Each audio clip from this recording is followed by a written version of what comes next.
കുറച്ചു നേരത്തിന് ശേഷം മൈനയോടൊപ്പം പരുന്തിന്റെ അടുത്തേക്ക് വന്നു. പരുന്ത് രാജ, ഞാൻ ചിങ്കിയെ കൊണ്ടുവന്നു. ഓഹോ, അപ്പോൾ ഇതാണല്ലേ ആ സ്വർണ്ണ ചുണ്ടുള്ള മൈന. ഒരു കൂടിനകത്ത് ചുമപ്പും പിന്നെ പച്ച മൈനയും ഉണ്ടായിരുന്നു. അതിന്റെ അടുത്ത് വിറകും കത്തുന്നുണ്ടായിരുന്നു. ചിങ്കി മോനെ, നീ ഓടിക്കോ, അല്ലെങ്കിൽ നിന്നെ ഇവൻ കൊല്ലും.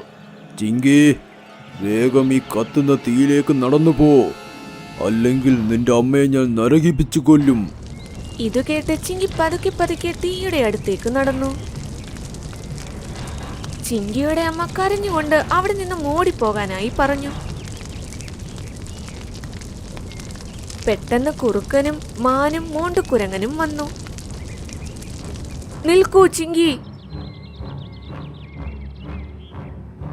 കുരങ്ങൻ കൂട് തുറന്ന് 2 മൈനകളെയും പുറത്തേക്ക് വിട്ടു. വേണ്ട,